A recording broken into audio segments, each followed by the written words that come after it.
نحمده ونصلي على رسوله الكريم اما بعد فاعوذ بالله من الشيطان الرجيم بسم الله الرحمن الرحيم رب اشرح لي صدري ويسر لي امري واحلل عقدة من لساني يفقهوا قولي۔ سورۃ الکوثر مکی سورت ہے، 1 رکوع ہے اور 3 آیات ہیں۔ اس سورت کا دوسرا نام سورۃ النحر بھی ہے۔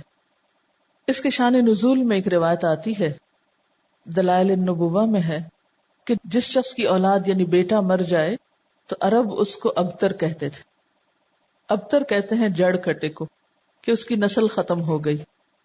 جس وقت آپ کے صاحبزادے قاسم یا ابراہیم کا علیہم السلام بچپن میں ہی انتقال ہو گیا تو کفار مکہ نے آپ کو ابتر کہہ کے پکارنا شروع کر دیا یا طعنہ دینے لگے۔ ایسا کہنے والوں میں عاص بن وائل کا نام خاص طور پر ذکر کیا جاتا ہے۔ اس کے سامنے جب آپ کا ذکر کیا جاتا، آپ کی کوئی بات کی جاتی تو نفرت سے کہتا اس کی بات چھوڑ دو، یہ کچھ فکر کرنے کی چیز نہیں، کیونکہ وہ تو ابتر ہے، اس کو ختم ہونے دو، اس کا تو کوئی نام لینے والا بھی باقی نہیں رہے گا۔ جب اس کا اپنا انتقال ہو گیا تو کوئی بھی اس کو یاد نہیں رکھے گا، کیونکہ عربوں کے ہاں بیٹے ایسی چیز تھے جن پر وہ بھروسہ رکھتے تھے اور جنہیں اپنی شان اور عزت کی چیز سمجھتے تھے۔ تو اس پر اللہ تعالیٰ نے آپ پر یہ سورت نازل فرمائی۔ بسم اللہ الرحمن الرحیم، انا اعطیناک الکوثر، بے شک ہم نے آپ کو کوثر عطا کی۔ کوثر کا لفظ کاف سے رے سے ہے، کثرت کے معنی میں۔ اس کے کئی مفہوم بتائے گئے ہیں۔ ایک معنی تو اس کا خیر کثیر سے کیا گیا ہے کہ بہت کثرت سے ملنے والی خیر اور بھلائی، کیونکہ کوثر کے لفظ میں بھی مبالغہ پایا جاتا ہے، اس کا لفظی معنی ہی خیر کثیر بنتا ہے، تو بعض نے اس کو لفظی معنی میں لیا ہے۔ پھر اسی طرح اس سے مراد وہ نہر بھی لی گئی ہے جو جنت میں آپ کو عطا کی جائے گی۔ پھر اسی طرح اس سے مراد وہ حوض بھی ہے جس سے آپ اپنی امت کو پانی پلائیں گے۔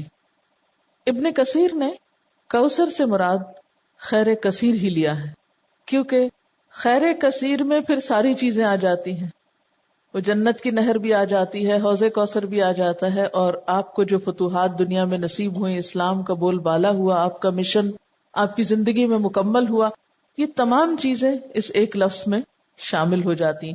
گویا جتنی نعمتیں آپ کو ملیں ان سب کے لیے ایک جامع لفظ ہے کہ آپ کے دشمن آپ کے بارے میں جو بھی کہیں، لیکن ہم نے آپ کو خیر کثیر عطا کر دی ہے، وہ خیر کثیر جس کا سلسلہ دنیا سے شروع ہو کر آخرت تک جاتا ہے، یعنی صرف آخرت میں نہیں، دنیا میں بھی آپ کو خیر کثیر عطا ہوئی۔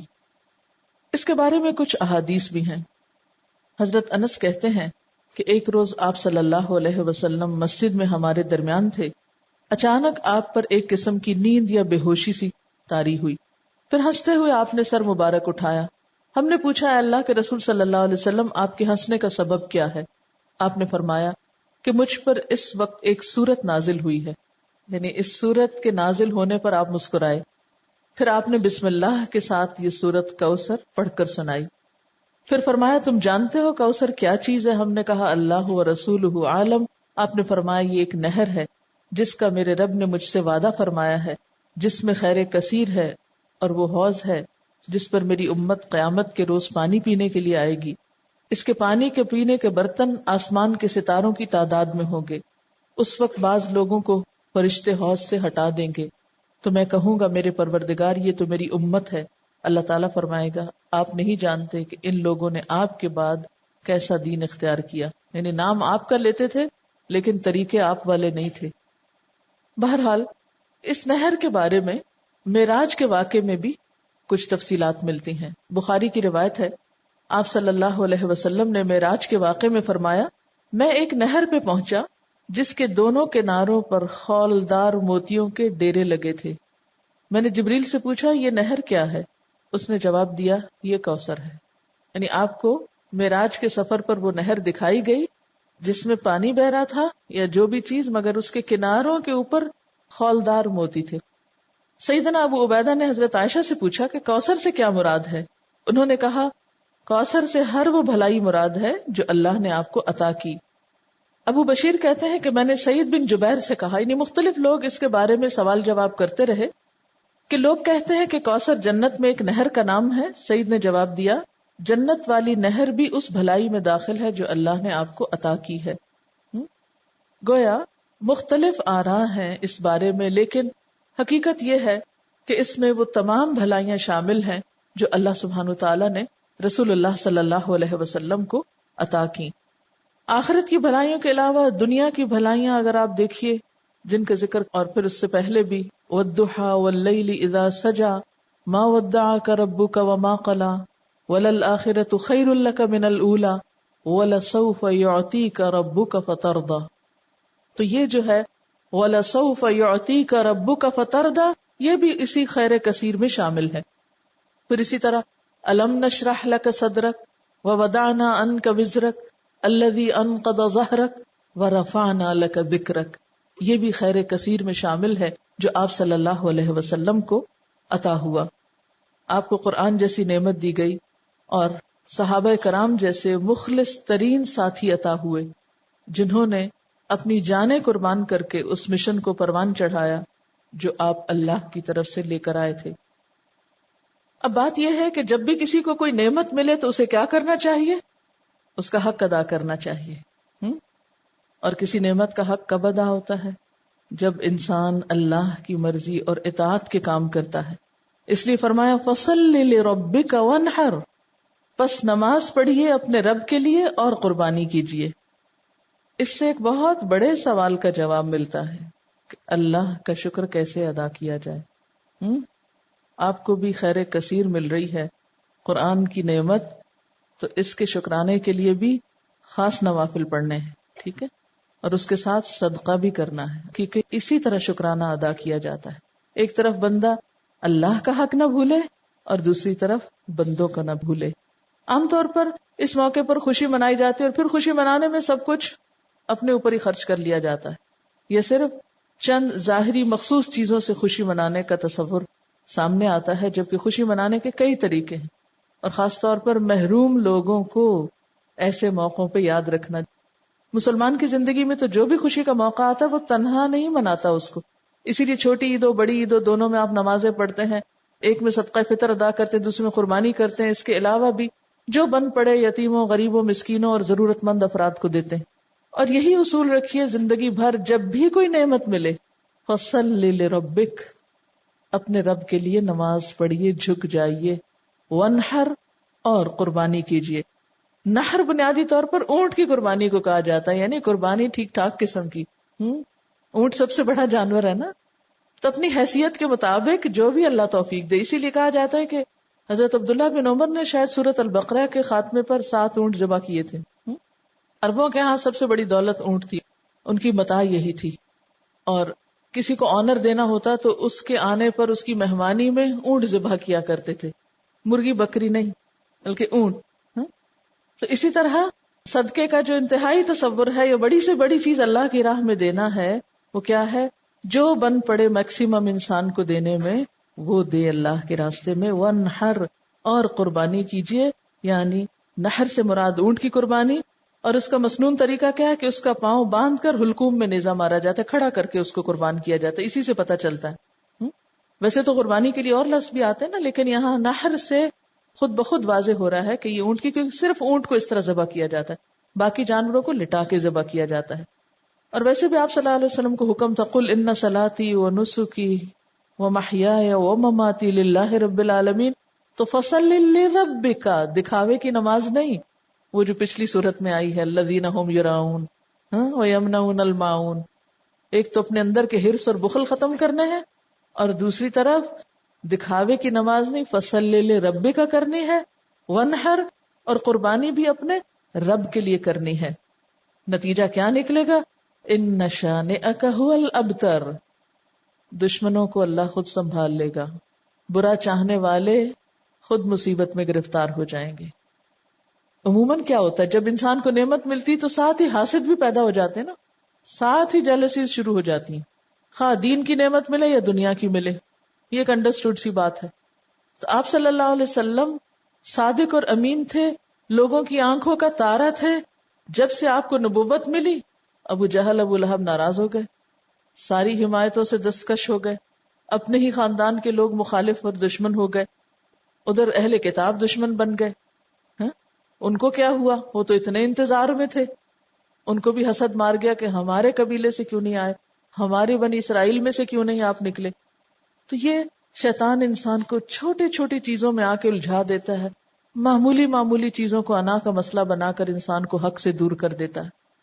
تو ایسے موقع پر انسان کو پرواہ نہیں کرنی چاہیے. اللہ جو بھی نعمت عطا کرے خیر کثیر پھر دین ہی کے کانٹیکسٹ میں ہے، کیونکہ آپ صلی اللہ علیہ وسلم کو تو سب سے بڑا انعام خاتم النبیین ہونے کا آنر ملا تھا، اور آپ پر دین مکمل ہوا تھا، سب سے بہترین کتاب آپ پر اتاری گئی تھی. تو یہ سب کچھ خیر کثیر میں آتا ہے، آپ کے آنر میں یہ سب کچھ. تو آپ کو ان سب چیزوں کا شکرانہ ادا کرنے کے لیے نماز اور قربانی کی طرف متوجہ کیا جا رہا ہے، اور دشمنوں کے حسد سے بچنے کا بھی بہترین طریقہ ہے. جہاں دیکھیں کوئی شخص بہت مخالفت کر رہا ہے اور مخالفت کی وجہ آپ کو پتہ چل رہی ہو کہ حسد ہے، کچھ بھی نہیں اور وجہ کوئی دلیل نہیں، اس کے پاس صرف جیلس ہے، تو ایسی صورت میں کیا کریں؟ 2 نفل پڑھ کے اللہ سے مدد مانگے. کسی قسم کی پریشانی کی ضرورت نہیں، اللہ کے حضور جھک جائیں، دعا کریں. نمبر 2، صدقہ خیرات کریں. یہ 2 طریقے دنیا میں انسان کو پروٹیکٹ کرتے ہیں. وَاسْتَعِینُوا بِالصَّبْرِ وَالصَّلَاةِ، اور دوسری طرف صدقہ اللہ کے غضب کو ٹھنڈا کرتا ہے اور انسان کو آفات سے بچاتا ہے. اور نماز کے اندر پھر دعا بھی شامل ہے. ادھر سے مصیبت اتر رہی ہوتی ہے، ادھر سے دعا اٹھ رہی ہوتی ہے، جو بھاری ہو وہ دوسرے پہ غالب آ جاتی ہے. فرمایا ان شانئک ھو الابتر، تیرا دشمن جڑ کٹا ہو جائے گا، اس کا کوئی نام لیوا باقی نہ رہے گا. شانئ کہتے ہیں بغض رکھنے والے دشمن کو، عیب لگانے والے کو.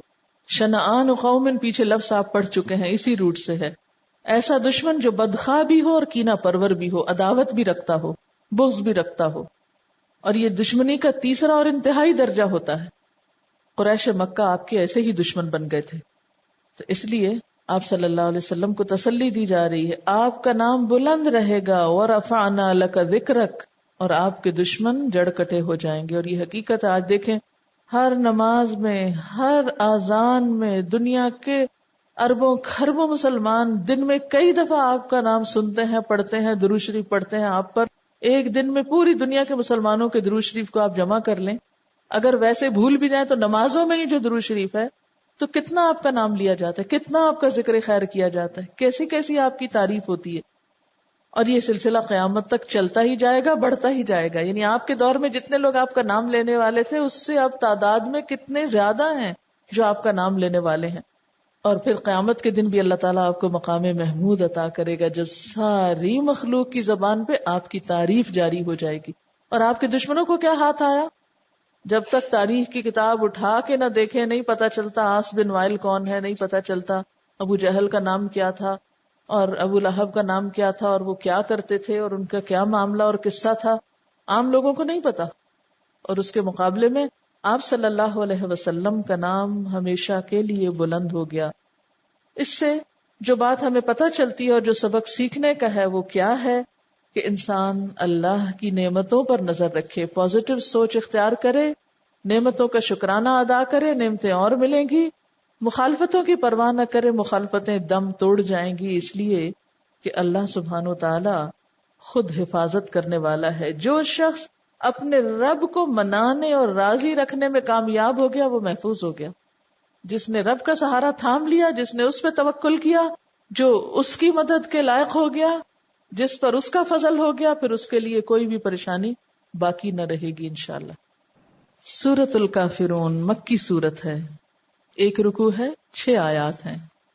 صحیح احادیث سے ثابت ہے کہ آپ صلی اللہ علیہ وسلم طواف کی 2 رکعتوں، فجر اور مغرب کی سنتوں میں قل یا ایھا الکافرون اور سورۃ اخلاص پڑھا کرتے تھے. اسی طرح آپ صلی اللہ علیہ وسلم نے بعض صحابہ کرام کو فرمایا کہ رات کو سوتے وقت یہ سورت پڑھ کر سو گے تو شرک سے بری قرار پاؤ گے. تو رات کو جہاں بسمک اللہم اموت و احیا پڑھتے ہیں وہاں اس سورت کو بھی پڑھا کریں. بعض روایات میں آپ کا عمل بھی بتلایا گیا ہے، یعنی آپ صلی اللہ علیہ وسلم کے پڑھنے کا طریقہ بھی پتہ چلتا ہے. حضرت عائشہ فرماتی ہیں کہ آپ صلی اللہ علیہ وسلم نے فرمایا کہ فجر کی سنتوں میں پڑھنے کے لیے 2 صورتیں بہتر ہیں، سورت کافرون اور سورت اخلاص۔ بعض صحابہ نے آپ صلی اللہ علیہ وسلم سے عرض کیا کہ ہمیں کوئی دعا بتا دیجئے جو ہم سونے سے پہلے پڑھا کریں۔ آپ نے قل یا ایھا الکافرون پڑھنے کی تلقین کی اور فرمایا کہ یہ شرک سے برات ہے، کیونکہ شرک ایسا گناہ ہے جو معاف نہیں ہوگا، تو اگر انشاءاللہ ہر روز پڑھیں گے تو اللہ تعالیٰ اس سے بچنے کی توفیق بھی دیں گے۔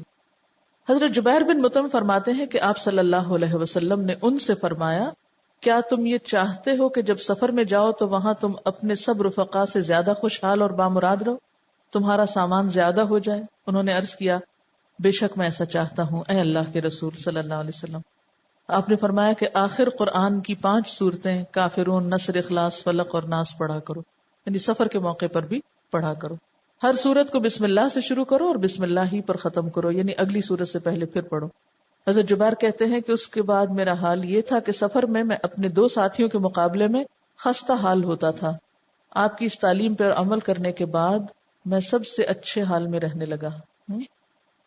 ایک مرتبہ آپ صلی اللہ علیہ وسلم کو بچھو نے کاٹ لیا تو آپ نے پانی اور نمک منگوایا، اور یہ پانی یعنی پانی میں نمک ڈال کے یہ پانی کاٹنے کی جگہ لگاتے تھے اور قل یا ایھا الکافرون اور قل اعوذ برب الفلق اور قل اعوذ برب الناس پڑھتے جاتے تھے، یعنی اس سورت سے دم بھی کیا جا سکتا ہے۔ اب اس سورت کا شان نزول کیا ہے؟ ابن اسحاق کی روایت میں ہے کہ ابن عباس سے مروی ہے، ابن اسحاق جو ہسٹورین ہے، سیرت نگار ہے، اس نے ابن عباس سے روایت کیا ہے کہ ولید بن مغیرہ، عاص بن وائل اور اسود بن عبد المطلب اور امیہ بن خلف آپ کے پاس آئے اور کہا آؤ ہم آپس میں اس پر صلح کر لیں کہ 1 سال آپ ہمارے بتوں کی عبادت کیا کریں، 1 سال ہم آپ کے معبود کی عبادت کریں گے۔ اسی طرح ابن عباس سے روایت ہے کہ کفار مکہ نے باہمی مصالحت کے لیے یہ صورت پیدا کی تھی، اور جھگڑا ختم کریں، 1 سال تمہارا 1 ہمارا، اور یہ بھی کہا تھا کہ آپ ہمارے بتوں میں سے بعض کو صرف ہاتھ لگا دیں، ٹچ کر دیں، تو ہم آپ کی تصدیق کرنے لگیں گے، یعنی 1 دفعہ آپ ان پہ شفقت کا ہاتھ پھیر دیں تو پھر ہم کیا کریں گے؟ آپ کے معبود کی عبادت شروع کر دیں۔ تو اس موقع پر جبریل علیہ السلام یہ سورت لے کر نازل ہوئے کہ دین کے معاملے میں کوئی کمپرومائز نہیں۔ بسم اللہ الرحمن الرحیم، قل یا ایھا الکافرون، کہہ دیجئے اے کافرو۔ پورے قرآن پاک میں یہ انداز نہیں ہے کافروں کو بلانے کا، لیکن اس موقع پر نام لے کر پکار کر کہا جا رہا ہے۔ الکافرون سارے مراد ہیں، لیکن خصوصی طور پر جن کے بارے میں یہ سورت نازل ہوئی۔ اور یہ بھی یاد رکھیے کہ یہ سورت مکی دور کے آخری حصے میں نازل ہوئی، جب آپ نے ان پر ساری حجت تمام کر دی تھی، اور پھر وہ آپ کو ایسی آفرز دے رہے تھے۔ آپ ایک عرصے تک اپنی قوم کو یا قومی کہہ کے پکارتے تھے، اے میری قوم، اے بنو ہاشم، اے قریش، لیکن اب یہاں اے کافرو کہہ کے پکارا گیا، اور حجت تمام کرنا بھی مقصود تھا۔ تو قل یا ایھا الکافرون، کہہ دیجئے اے کافرو، لا اعبد ما تعبدون، میں عبادت نہیں کرتا ان کی جن کی تم عبادت کرتے ہو، یعنی کسی قیمت پر میں تمہارے معبودوں کی عبادت نہیں کر سکتا۔ آپ کو یاد ہوگا کہ ابتدائی دور میں بھی آپ کو کچھ آفرز دی گئی تھی۔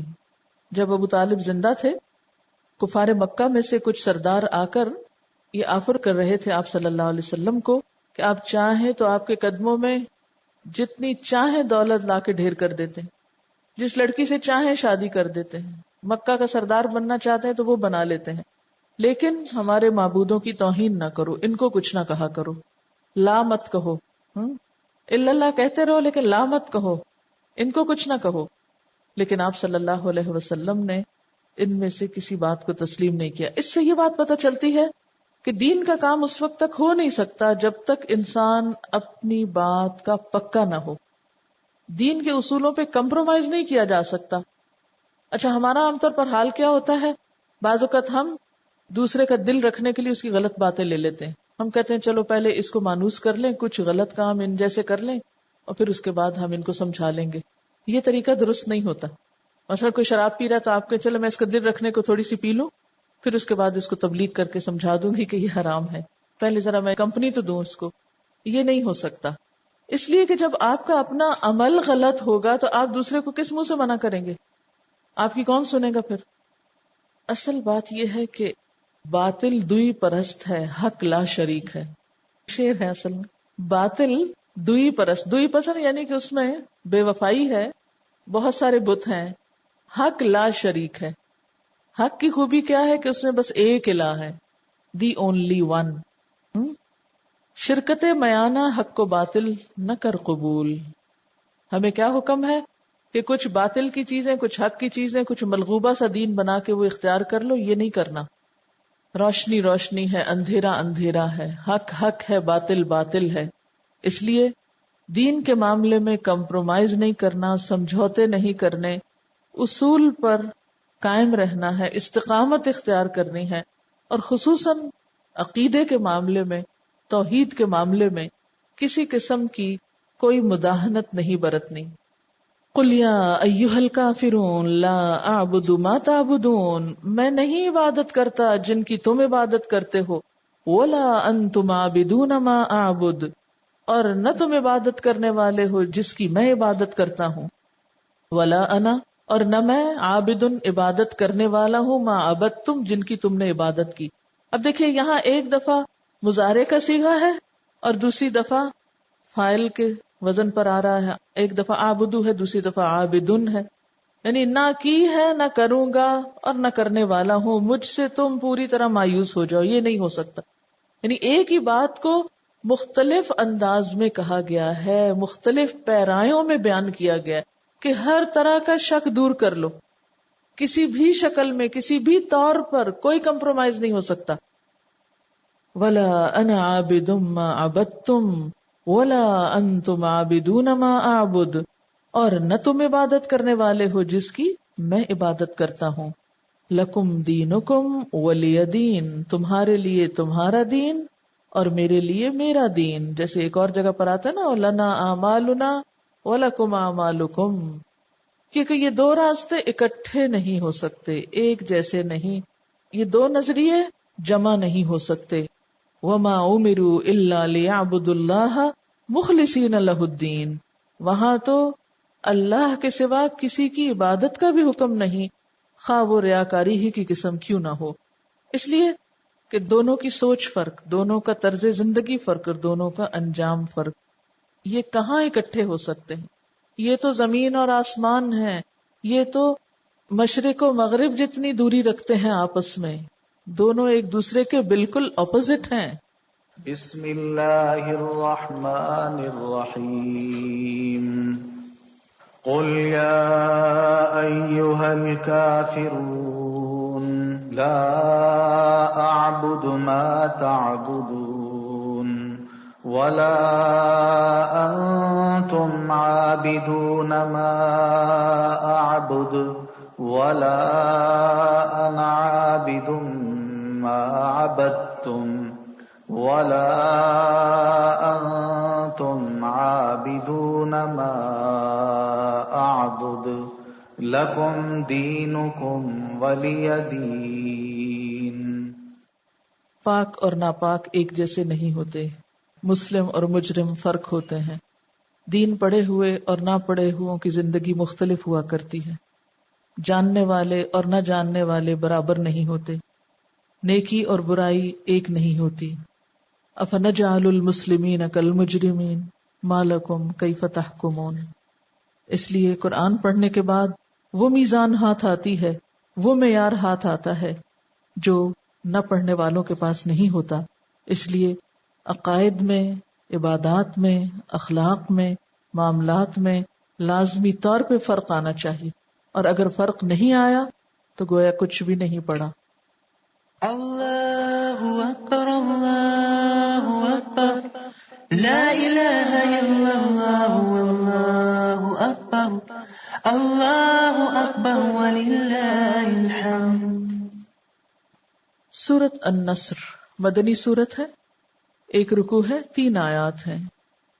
نزول کے اعتبار سے یہ آخری سورت ہے، یعنی مکمل سورت کے اعتبار سے. جس وقت یہ نازل ہوئی تو بعض صحابہ سمجھ گئے کہ اب آپ صلی اللہ علیہ وسلم کا آخری وقت آ گیا ہے، اسی لیے آپ کو پھر تسبیح و تحمید اور استغفار کا حکم دیا گیا، جیسے ابن عباس نے روایت کیا ہے. اذا جاء نصر اللہ والفتح، جب اللہ کی مدد آ گئی اور فتح نصیب ہو گئی. اللہ کی مدد کا کیا مطلب ہے؟ اسلام کا کفر پہ غلبہ، مسلمانوں کا کلچر عام ہونا. اور والفتح، فتح سے مراد یہاں فتح مکہ ہے، وہ شہر جو آپ کا مولد و مسکن تھا، لیکن کافروں نے آپ کو اور صحابہ کرام کو وہاں سے ہجرت پر مجبور کر دیا. چنانچہ 8 ہجری میں جب مکہ فتح ہو گیا تو لوگ جوق در جوق مسلمان ہونے لگے، فوج در فوج مسلمان ہونے لگے. اس سے قبل 1-2 لوگ مسلمان ہوا کرتے تھے، گروپس میں لوگ مسلمان نہیں ہوئے تھے. فتح مکہ سے لوگوں پہ یہ بات واضح ہو گئی کہ آپ اللہ کے سچے پیغمبر ہیں اور دین اسلام سچا دین ہے جس کے بغیر اب نجات ممکن نہیں، نہ دنیا میں نہ آخرت میں. اس لیے اذا جاء نصر اللہ والفتح، جب اللہ کی مدد آ گئی اور فتح نصیب ہو گئی، جس کا ذکر پیچھے کیا گیا تھا. وَأُخْرَى تُحِبُّونَهَا نَصْرٌ مِّنَ اللَّهِ وَفَتْحٌ قَرِيبٌ، جس فتح قریب کا وعدہ کیا گیا تھا وہ فتح مبین، فتح مکہ کی شکل میں نصیب ہو گئی. وَرَأَيْتَ النَّاسَ يَدْخُلُونَ فِي دِينِ اللَّهِ أَفْوَاجًا، اور تم نے دیکھا لوگوں کو کہ اللہ کے دین میں فوج در فوج داخل ہونے لگے، یعنی بہت بڑی تعداد لوگوں کی مسلمان ہو گئی. کہتے ہیں کہ صرف یمن سے 700 لوگ مسلمان ہو کے آپ کے پاس پہنچے. اتنی بڑی بڑی تعداد میں اکٹھے مسلمان ہوئے جو راستے میں اذانیں دیتے ہوئے اور قرآن پڑھتے ہوئے آ رہے تھے، یعنی اسلام میں داخل ہونے کے بعد. تو ایسی نعمت جب نصیب ہو فسبح بحمد ربک، تو تسبیح کرو اپنے رب کی حمد کے ساتھ. یعنی اب فریضہ رسالت دین ادا ہو گیا، جو ذمہ داری تھی پوری ہو گئی، لہٰذا اب اللہ کی تعریف اور پاکی بیان کی جائے. واستغفر، اور خوب استغفار کی جائے. انہ کان توابا، بے شک وہ توبہ قبول کرنے والا ہے. کہتے ہیں کہ اس سورت کے نازل ہونے کے بعد آپ صلی اللہ علیہ وسلم جب کوئی نماز پڑھتے تو یہ دعا کرتے، سبحانک ربنا وبحمدک اللہم اغفر لی، یعنی استغفار اور تسبیح دونوں کو ملا کر پڑھا کرتے تھے، خصوصاً سجدے میں. یہ سجدے کی دعا بھی ہے نا. اور اس کے علاوہ اٹھتے بیٹھتے آتے جاتے یہ دعا پڑھتے تھے، سبحان اللہ وبحمدہ استغفر اللہ واتوب الیہ. اور پھر حضرت ابو ہریرہ فرماتے ہیں کہ اس سورت کے نزول کے بعد آپ نے عبادت میں بڑا مجاہدہ فرمایا، یہاں تک کہ آپ کے پاؤں سوج جایا کرتے تھے. جیسے پیچھے بھی آپ کو کہا گیا تھا نا کہ وَإِذَا فَرَغْتَ فَانْصَبْ وَإِلَىٰ رَبِّكَ فَارْغَب، جب آپ اس کام سے فارغ ہوئے، اپنی ذمہ داری پوری کر لی، تو آپ پھر اپنے آپ کو عبادت کے لیے تھکاتے تھے. سبحانک اللہم وبحمدک اشہد ان لا الہ الا انت استغفرک واتوب الیک. السلام علیکم ورحمۃ اللہ وبرکاتہ.